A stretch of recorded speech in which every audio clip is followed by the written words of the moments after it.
Hoofstuk 26. Apollos te Korinthe. Nadat Paulus uit Korinthe vertrek het, was sy volgende arbeidsveld in Efese. Hy was onderweg na Jerusalem om die naderende fees by te woon, en dus was sy verblyf in Efese noodgedwonge van korte duur. Hy het die Jode in die sinagoge toegespreek, en die indruk op hulle was so gunstig dat hulle hom gesmeek het om sy arbeid onder hulle voor te sit.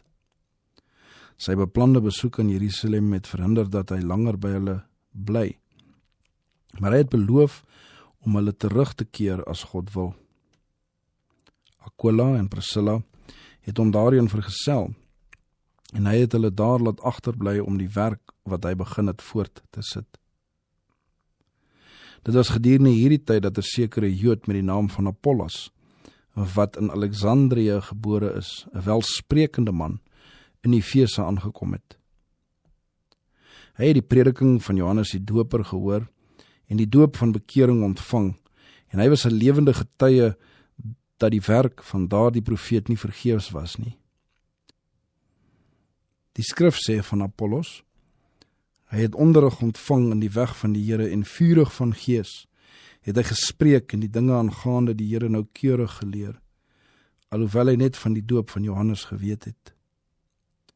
Terwyl Apollos in Efese was, het hy vrymoediglik in die sinagoge begin spreek.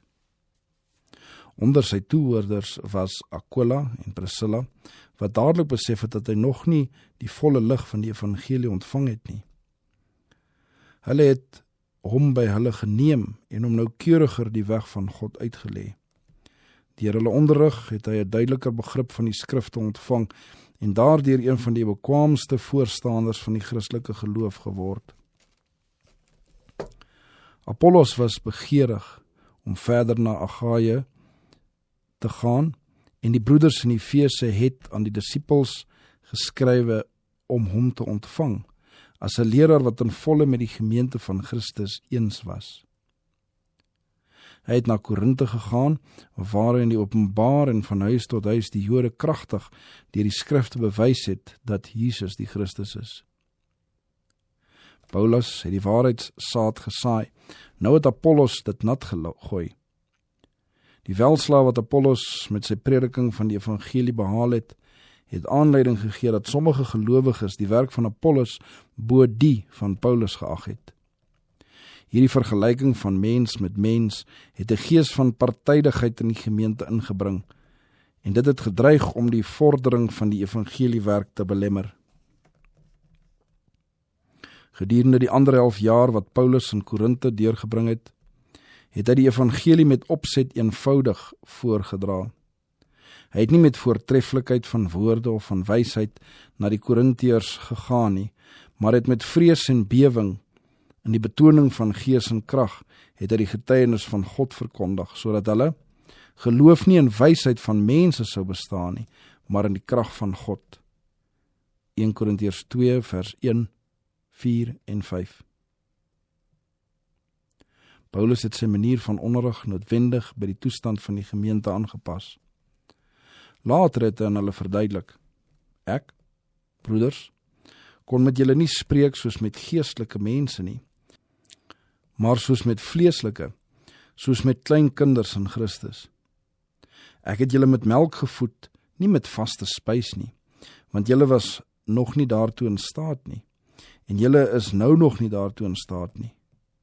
1 Korintiërs 3 vers 1 en 2. Talle van die Korintiërs het die lesse wat hy hulle wou leer, maar stadig begryp. Hulle vordering op die gebied van geestelike kennis het nie met hulle voorregte en geleenthede tred gehou nie. Terwyl hulle in Christelike belewenis al ver gevorderd moes gewees het en die dieper waarhede van die woord moes begryp en uitgeleef het hulle nog gestaan waar die disippels gestaan het toe Christus aan hulle gesê het: nog baie dinge het ek om aan julle te sê, maar julle kan dit nie nou dra nie. Johannes 16 vers 12. Afguns, wantroue en beskuldigings het die harte van talle van die gelowiges te Korinthe gesluit teen die volledige werking van die Heilige Gees, wat alle dinge, ook die dieptes van God, ondersoek. 1 Korintiërs 2 vers 10. Al is hulle ook hoe wys wat wêreldse kennis betref, was hulle nog maar suigelinge in die kennis van Christus. Dit was Paulus se werk om die bekeerlinge in Korinthe aangaande die eerste beginsels, ja die alfabet van die Christelike geloof te leer. Hy was verplig om hulle te onderrig as mense wat onkundig was aangaande die werkinge van die krag van God op die menshart. Destyds was hulle nie in staat om die verborgenhede van verlossing te begryp nie, want die natuurlike mens neem die dinge van die Gees van God nie aan nie. Want dit is vir hom dwaasheid en hy kan dit nie verstaan nie, omdat dit geestelik beoordeel word. Vers 14. Paulus het getrag om die stad te saai wat ander moes bevochtig. Diegene wat hom opgevolg het, moes die werk van die punt af voorsit waar hy opgehou het, en op die regte tyd geestelike lig en kennis gee, na mate die gemeente in staat was om dit te verdra. Toe die apostel sy werk in Korinthe begin het, het hy besef dat hy die groot waarhede wat hy wou verkondig, baie versigtig moes voorstel. Hy het geweet dat daar onder sy toehoorders trotse aanhangers van menslike teorieë en voorstanders van valse stelsel van aanbidding sou wees, wat met blinde oë rondgetas het in die hoop dat hulle die boek van die natuur teorieë sou vind, wat die werklikheid van die geestelike en onsterflike lewe soos in die skrifte geopenbaar sou weerspreek. Hy het ook geweet dat kritici sou poog om die Christelike uitlegging van die geopenbaarde woord te bestry en dat skeptici die evangelie van Christus moes spot en veragting sou beheen. In sy poging om siele na die voet van die kruis te lei, het Paulus dit nie gewaag om diegene wat losbandig was, regsteeks te bestraf, of om te openbaar hoe gruwelik hulle sonde in die oë van heilige God was nie. Hy het eerder die ware doel van die lewe aan hulle voorgehou en op hulle gemoed die lesse van die goddelike leermeester probeer afdruk, wat hulle, indien dit ontvang word, uit wêreldse gesindheid en sonde na die reinheid en regverdigheid sou ophef. Hy het veral oor praktiese vroomheid en die heiligheid uitgewy, wat diegene moet bereik, wat waardig geag sal word om 'n plek in die koninkryk van God te hê.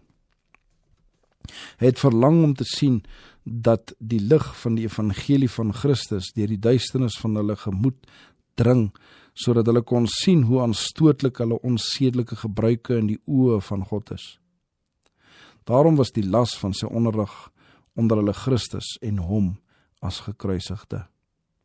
Hy het getrag om hulle daarop te wys dat die heerlike waarheid van verlossing deur berou teenoor God en geloof in die Here Jesus Christus hulle ernstige strewe en grootste vreugde moes wees. Die filosoof keer hom van die lig van verlossing af, omdat dit sy trotse teorie beskaam. Die wêreldling weier om dit te ontvang, omdat dit hom van sy aardse afgode sou skei. Paulus het besef dat mense die karakter van Christus moes verstaan en eerder dat hulle hom kon liefhê of die kruis met die geloofsoog kon aanskou.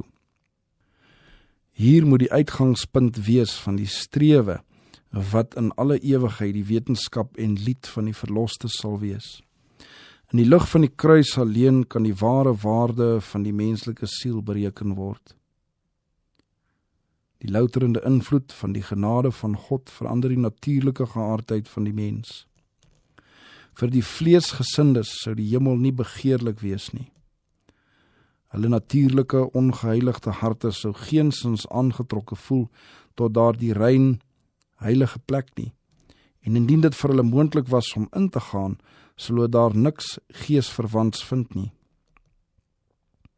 Die neigings van die natuurlike hart moet deur die genade van Christus versag word, eer die gefalle mens geskik is om in die hemel in te gaan en die gemeenskap van rein, heilige engele te geniet.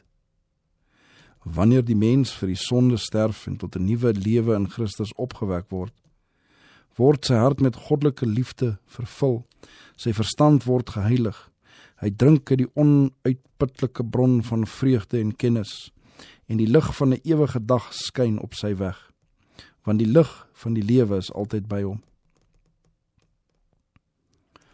Paulus het getrag om sy broeders in Korinthe diep te oortuig dat hy en die predikers wat met hom saamgewerk het, net mense was wat deur God beveel is om die waarheid te verkondig.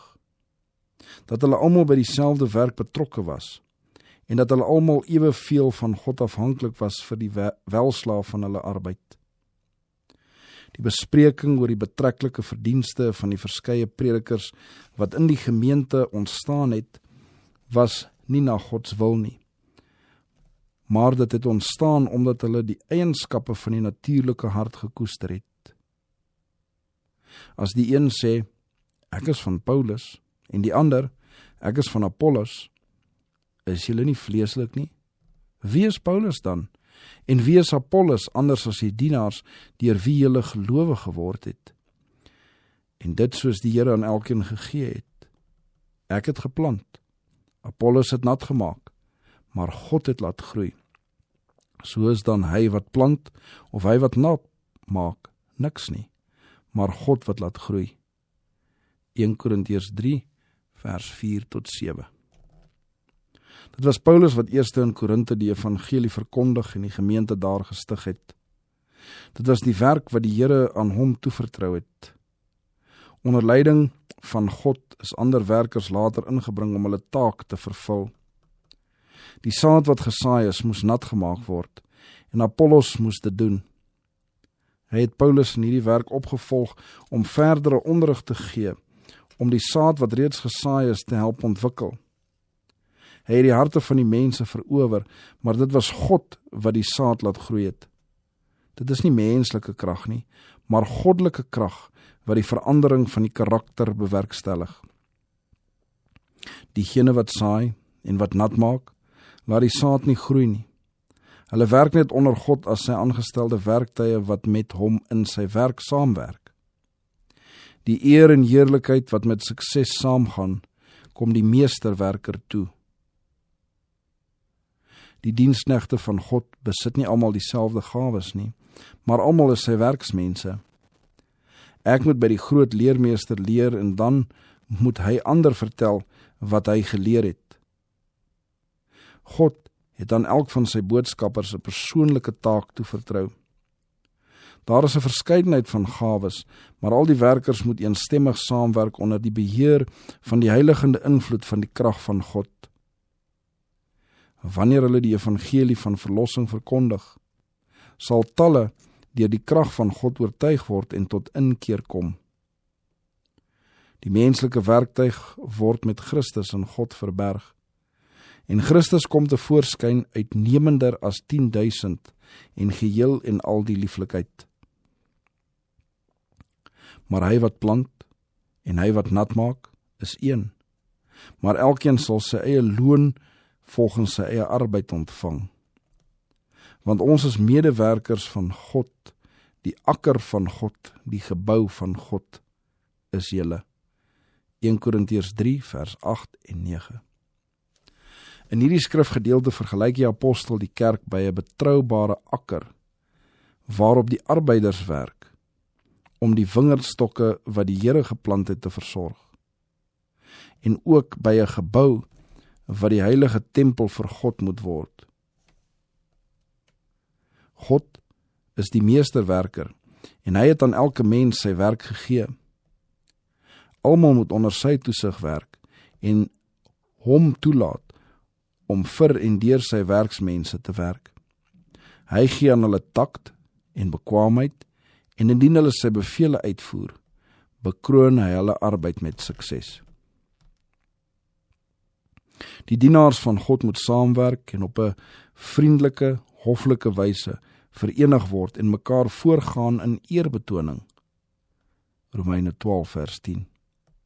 Daar moet geen onvriendelike kritiek wees nie, geen afbreking van mekaar se werk nie, en daar moet geen afsonderlike partye wees nie. Elke mens aan wie die Here 'n boodskap toevertrou het, het 'n bepaalde taak. Elkeen het sy eie persoonlikheid, wat hy nie deur die van enige ander mens mag verberg nie. Nogtans moet hy eensgesind met sy broeders saamwerk. In hulle diens moet God werkers wesenlik een wees. Geen een mag homself as maatstaf oprig, oneerbiedig van sy medewerkers praat, of hulle as minderwaardig behandel nie. Onder God moet elkeen sy aangewese werk doen en deur die ander werkers geëerbiedig, bemin en aangemoedig word. Saam moet hulle die werk voltooi. In sy eerste sendbrief van die Korintiërs word hierdie beginsels breedvoerig bespreek.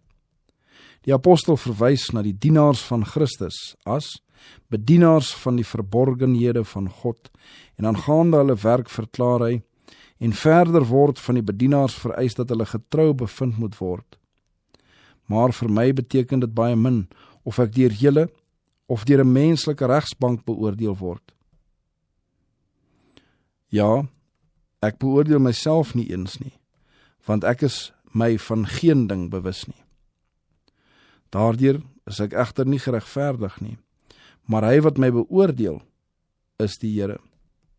Daarom moet julle nie voor die tyd oordeel, voordat die Here kom nie, wat die verborgde dinge van die duisternis in die lig sal bring, en die bedoelinge van die harte openbaar sal maak, en dan sal elkeen lof van God ontvang. 1 Korintiërs 4 vers 1 tot 5. Dit is aan geen mens opgedra om tussen die verskillende dienaars van God te oordeel nie. Net die Here is die beoordelaar van die mens se werk, en hy sal aan elkeen sy regverdige loon gee. Verder verwys die apostel regstreeks na die vergelykings wat tussen sy werk en die werk van Apollos getref is. Hierdie dinge, broeders, het ek op myself en Apollos toegepas om julle ontwil, dat julle aan ons kan leer om nie te dink wat bo geskrywe is nie, sodat julle nie die een terwille van die ander opgeblaas sou wees teen 'n derde nie. Want wie trek jou voor? En wat het hy wat jy nie ontvang het nie? En as jy dit dan ontvang het, waarom roem jy asof jy dit nie ontvang het nie? Verse 6 en 7. Paulus het aan die gemeente die gevare en ontberinge wat hy en sy medewerkers geduldig in hulle diens vir Christus verduur het, duidelik voorgehou. Tot op hierdie uur ly ons honger en dors, ons is naak, ons word geslaan, en swerwe ons rond en soeg ons deur met ons eie hande te werk. Word ons uitgeskel, ons seën, word ons vervolg, ons verdra dit, word ons belaster, ons troos. Soos uitvaagsels van die wêreld het ons geword, die afskraapsel van almal tot nou toe. Ek skryf hierdie dinge, nie om julle te beskaam nie, maar ek vermaan julle dan as my geliefde kinders. Want al sou julle 10.000 tugmeesters in Christus hê, dan het julle tog nie baie vaders nie. Want in Christus Jesus het ek julle vader geword deur die evangelie. Verse 11 tot 15. Hy wat die evangeliewerkers uitstuur om sy gesande te wees, word onteer wanneer daar onder die toehoorders so sterk gehegtheid aan geliefkoeste prediker aan die dag gelê word, dat daar 'n onwilligheid is om die arbeid van 'n ander leraar te aanvaar. Die Here stuur nie altyd aan sy volk die hulp wat hulle self sou verkies nie, maar die wat hulle nodig het, want mense is kortsigtig en kan nie die tyd besef wat vir hulle eie beswil is nie.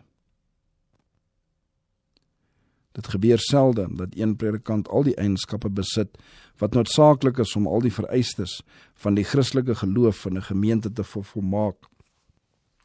Daarom stuur God dikwels ander predikers aan hulle, elk met die eienskappe waaraan die ander kort skiet. Die gemeente behoort hierdie dienaars van Christus met dankbaarheid te aanvaar, net soos hulle die meester self sou aanvaar. Hulle moet streef om soveel voordeel moontlik te trek uit die onderrig wat die leraar hulle uit die woord van God gee. Die waarhede wat die diensknegte van God bring, moet met ootmoed en nederigheid ontvang en gewaardeer word. Maar geen leraar mag verafgod word nie.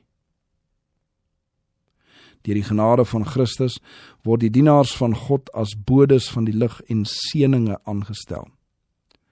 Wanneer hulle deur ernstige, volhardende gebed met die Heilige Gees bedeel word en uitgaan met 'n las om siele te red, en daar in hulle harte 'n ywer brand om die sege van die kruis te verbrei, sal hulle die vrug van hulle arbeid sien. Indien hulle beslis weier om menslike wysheid te toon en die eie ek te verhef, sal hulle 'n werk verrig wat die aanslag van die Satan sal weerstaan. Vele siele sal hulle uit die duisternis tot die lig wend en talle gemeentes sal gestig word. Mense sal hulle bekeer, nie tot die menslike werktuig nie, maar tot Christus. Dieself sal op die agtergrond bly, net Jesus, die man van Golgotha, sal na vore kom. Diegene wat hedendaags vir Christus werk, kan dieselfde kenmerkende voortreffelikhede in die dag lê as diegene wat die evangelie in die dae van die apostels verkondig het. God is net so gewillig om vandag aan sy dienaars krag te gee, as wat hy was om dit aan Paulus en Apollos, aan Silas en Timotheus, aan Petrus, Jakobus en Johannes krag te gee. In die dae van die apostels was daar sommige misleide siele wat voorgegee het om Christus te glo, maar nogtans geweier het om aan sy afgesande eer te betoon. Hulle het voorgegee dat hulle geen menslike leermeester gevolg het nie, maar sonder die hulp van die evangeliebedienaars regsteeks deur Christus onderrig is. Hulle was geestelik onafhanklik en onwillig om hulle in die stem van die gemeente te onderwerp. Sulke mense was in groot gevaar om mislei te word. God het manne met 'n verskeidenheid van talente as sy helpers in die gemeente gestel, sodat die wil van die Gees deur die saamgestelde wysheid van vele uitgevoer kon word. Manne wat in ooreenstemming met hulle eie sterk karaktereienskappe optree en weier om in dieselfde juk met ander saam te trek, wat lange ondervinding in die werk van God het, sal deur selfvertroue verblind word en nie in staat wees om tussen waarheid en valsheid te onderskei nie. Dis nie veilig om sulke mense as leiers van die gemeente te kies, want hulle sal hulle eie oordeel en planne volg sonder om die oordeel van hulle broers in ag te neem. Dis baie maklik vir die vyand om deur diegene te werk wat hoewel hulle self by elke stap raad nodig het, die bewaring van ander siele in hulle eie krag onderneem, sonder dat hulle die nederigheid van Christus geleer het. Indrukke alleen is nie 'n veilige gids by die nakoming van pligte nie. Die vyand verlei mense dikwels om te glo dat dit God is wat hulle lei, wanneer hulle in werklikheid net menslike ingewings volg.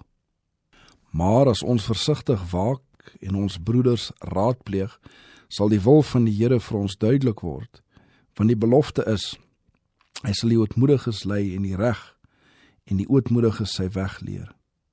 Psalm 25 vers 9. Daar was sommige in die vroeg Christelike kerk wat geweier het om of Paulus of Apollos te erken, maar volgehou het dat hulle Petrus hulle leier was.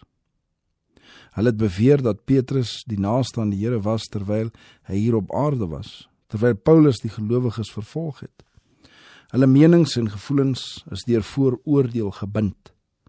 Hulle het nie die welwillendheid, die edelmoedigheid, die teederheid getoon, wat laat blyk dat Christus in die hart woon nie. Daar was 'n groot gevaar dat hierdie gees van partydigheid vir die Christelike gemeente groot onheil tot gevolg kon hê. En die Here het Paulus beveel om woorde van ernstige vermaaning en beswaar daarin te uiter. Van diegene wat gesê het, ek is van Paulus, en ek is van Apollos, en ek is van Sefas, en ek is van Christus, het die apostel verneem. Is Christus verdeel? Is Paulus miskien vir julle gekruisig? Of is julle in die naam van Paulus gedoop?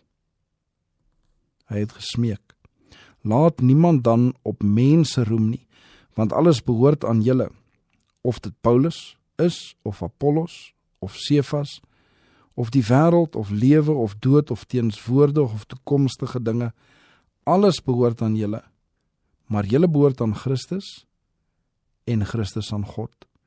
1 Korintiërs 1 vers 12 en 13 en 3 vers 21 tot 23. Paulus en Apollos was in volkome ooreenstemming. Laasgenoemde was teleurgesteld en bedroef oor die tweedrag in die gemeente te Korinthe. Hy het geen voordeel getrek uit die voorkeur wat aan hom bewys is nie, en hy het ook niks gedoen om dit aan te moedig nie, maar het haastig van die toneel van die stryd vertrek. Toe Paulus hom later aangemoedig het om weer aan Korinthe besoek te bring, het hy geweier en eers lank daarna weer in die stad gewerk, nadat die gemeente daar 'n beter